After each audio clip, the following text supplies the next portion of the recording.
Yes, ndabasuje mbifurije amahoro y'Imana. Mwe mwese mukunda ibiganiro bya Bombo Cry Empire. Mwe mwese mwahisemo gukanda subscribe ndagira ngo babwire ngo Imana ibaho umugisha. Nawe utarayikora gerageza kuyikora kugira ngo ibiganiro nk'ibi ujye ubibonera kugi. Abantu bakomeye muri politike babyutse bavuga amagambo akomeye kuri Pirate. Ndagira ngo tubanze tubumve bundi mwumve n'icyo Scovia nawe yaje kubarenzaho nyuma n'umuhagarariye mu bijyanye na Genesis Comedy Merci nawe agize ibyo avuga, Papi nawe agize ibyo avuga. Ndagira ngo byose tubanze tubyumve tuze kugaruka mu kanya. Urakoze kuvuga kuri Scovia. Nabonye hari umwana waje kandi urugero Scovia yari yatanze twarumvikanaga, ariko abantu bafite kugenzura discipline zabari abana b'abanyarwenya ndabizi baraza kunyikoma banabaganiriza. Ntago kuba uri umunyarwenya cyangwa se utagiye kugira fame bigukuraho ubumuntu bwo kugira ikinyabupfura. Bibiliya irabivuga neza ngo uwo kubahwa yubahwa, ariko nabonye amagambo y'umwana Pirate yakoresheje muri concert mugani yamuciriye. Biriya bintu ntabwo ari byo. Ntabwo akagombye gufata Scovia nk'umubyeyi kimwe, Scovia nk'umuntu mukuru kabiri, yaramubyaye umutondagire muri buriya buryo gakuvuzeho kabiri. Hano ubwo ariko wasanga ariyo fame ashaka kuzamukamo, ntago mbizi, ariko ntago bikwiye. Ubwo nawe kandi uramwana mubonaga nk'umuntu w'umunyabwenge wubaha, n'ubundi ni umunyabwenge. Ndavuga ikijyanye na discipline, kubaha politesse. Nabonaga ari umuntu ufite politesse, ariko yarantenguye. Oya ntari ibi ntawe udakosa.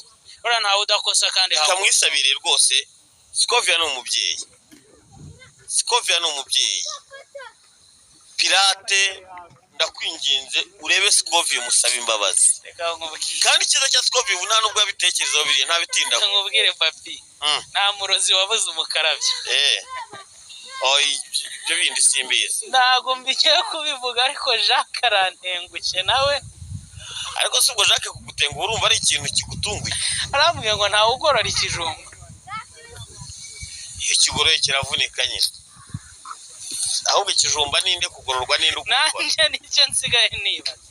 Okay, icyo nibarizaga ntacyo Pirate yabyumvishe, kandi ubwo nimba mufite ubwo muziranye ntaribi muzaganira, uzamuhamagare muganire. Hari ikintu nari nakubwiye. Ngiye icyo nibariza, Scovia yaje guhinduka urwanya, ariko se bariya bagabo nibwo bwa mbere bavuze ibyo. Scovia yiswe ikigarasha, Scovia yaratutswe. Umwe mu banyarwenya ufumbye cyangwa se uyoboye, navuga ko ari n'umwe mu banyarwenya bakunzwe dufite aka kanya, ndavuga Pirate. Yakoze ikiganiro ariko agace katredize cyane nako yakoze avuga kuri Mutesi Scovia. Feedback yawe wewe ukimara kubibona, ukimara kubona iriya interview n'ukuntu nabonye abantu muri comment bamwe ntibabyakiriye neza bitewe n'uburyo imvugo zirimo zikakaye, wenda mu magambo yakoresheje abantu batishimiye, wowe nk'umuyobozi nyuma yo kubona ariya mashusho nimba warayabonye, wabikozeho iki cyangwa we wabyakiriye cyane cyane ko umuntu wabikoze ari umwe mu bo babarizwa mu buyoboye cyangwa se mu bajenisi tubona aka tuza kureba kabiri mu kwezi? Ukuvuga ngo ni ndumva iyo video nge nayibonye ejo. Reka kuva ku wa kane nibwo abantu bayicaye arenze kurumva social media ntago ari ibintu byanjye. Ariko nkiyibona ikintu nakoze cya mbere nahamagaye Pirate, dufitanye gahunda buriya yo kuganira, mufitanye appointment ko nukuvuga ngo apart yo kuvuga ngo ni umugenzi, ibintu akora nyine bya affecta brand, ni abari personal discipline, igaruka ahantu abarizwa. Rero ni ikintu nyine ugomba kwitaba intervenamo, kuko nanone abagenzi ni benshi ku buryo budiringa na background z'abantu batandukanye bitewe nuko bareactinga ku bibazo bagize nabyo.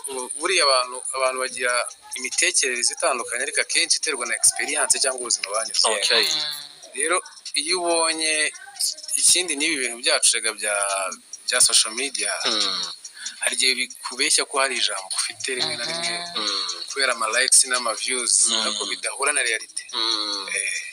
rero iyo ubonye umuntu ari guhubukira ibintu runaka buri ikintu cya mbere ntabwo reba we ureba ikiri kubitera uhita uvuga ati ubundi umuntu kiri gutuma amera gutya ni iki hari icyo ushobora kubimubwira ugateza ibibazo birusha ibyo akagira ngo nko kumwanga cyangwa kushaka kumwicaze umuntu muganiriza ashobora kuba ari kureba uku kwezi areba imyaka 10 iri imbere birahita bimuhereza noneho kumenya uko yitwara muri bitewe n'aho ashaka kugera kuko ntababeshye nk'abagenzi igenirwana nabo kuba kumenyekana byoroshye ukora urwenya bibaze ko njye nkunda kuganira n'abo twazamukanye n'ibyo burya mbabwira ati nubwo hari ibyo nakemuye nateje ibindi bibazo kubera ko nimba ubu ngubu umwana abazi ko guperforminga byoroshye kubera ko ashoboye ntacyo byamusabye ahantu yishyuye ibyo bintu hari ngo hari wenda ku gihe cyane na ba Rusine hari amaklase bari abagenzi bari gusimbuka twakoraga umwaka nta fish urakorerwa nta performance urabona bibera muri chic hejuru turimo turashaka uburyo nyine badushepe ni ingaruka nyine z'abagenzi ni abantu nukuvuga ngo ni generation igoye kwimanaginga kuko yo izi kizi kandi biri umwana nyine umugenzi izi ishoboye buryo umuntu kubaza ikintu aba yumva nyine ari umuntu wa danje kandi ntago ari ikibazo cy'umuntu umwe kiri mu bajene benshi bikiri muri bose buryo umuntu aba yumva nyine ashoboye ariho hano rero bwaryo ushoboye no gushoboka rero bidakunda ariko ikintu kiba kigomba kuba hariya wicaza umuntu ukamuganiriza ukamwereka nyine uburyo ibintu bikorwa ku buryo nyine ubwe buri muntu kukugira inama utarabona ko ufite ikibazo nta kintu ushobora gukora ariko iyo bamaze kubona ko uri kudekona guhinduka birashoboka biroroshye ariko iyo utarantuze wageze ngo utemera ko urwaye wagira wakira ntabwo wageze kwa muganga wakira gute n'imiti utayinywa se imiti ujya kwifata uko wagiye kwisuzumisha kwa muganga rero iyo habayemo ikibazo yaba ari ku byavuzwe yaba ari ku myitwarire y'umuntu ikintu dukora muri Genzi turakuganiriza kuko aba ari ikibazo nyine kigaruka kuri brand ikindi nta muntu udahinduka njye niko nizera kuba wabyemera guhinduka nemera ko nta muntu uhindura undi ariko agira uruhare mu guhinduka k'umuntu bagusha kuganiriza umuntu ukamubwira ko ABCD utabikoze gutya bishobora kugira ingaruka zimeze gutya ariko witwaye gutya byakubyarira ibi umuntu agahitamo umuntu aba ari mukuru wenda ejo muzaganira wowe cyangwa se igihe mufitanye muzaganira ariko video warayibonye wiyumva uburyo kibirimo ari amagambo wowe merci tujye tureba n'urwego umuntu nabonye abantu benshi bandika bavuga ati Scovia ni umubyeyi wenda we ntabwo ari akwihamagarira ngo abikubwire kandi ziko nawe numwe mu bantu bagiye baza gusupportinga Genzi mu gihe abonaga umwanya wo kuza ariko harimo amagambo nanone umuntu ni iki kintu wowe wavanyemo hari ushobora kuvuga muri iriya video ushobora kuvuga ati n'undi muntu atari umunyarwenya undi muntu wari wese ushobora kugira ikintu icyubahiro agomba umuntu si ngombwa kuko ntabwo bivuze ngo umuntu wo mwubawe nakubaye twese tugomba kubahana kuko nategeko rari kuvuga ngo umuto yubaho umukuru gusa umukuru amukandagire we twese twakubana ariko niki kintu kirimo hari awe wakuyemo ushobora kuvuga ati nimba barizwa muri iki kintu uzi neza ko nkuko bivuze ikintu umuntu ashobora kuvuga gishobora kugira ingaruka kuri brand abarizwamo niki kintu kirimo we wabwira abantu babarizwa muri kino gisa twavuga ati aya magambo yo kwisha ibyo wakuyemo babyirinde ngo ikintu nagira inama abantu muri rusange ntabwo ni kwivugira pirate cyangwa undi muntu ari wese nuko kuba ibintu ubyemera ntabwo bivuga ko ari byo ukuntu ufata ibintu nyine ntabwo bibiha ubuzima cyangwa se kuvuga kugira ngo ubyemere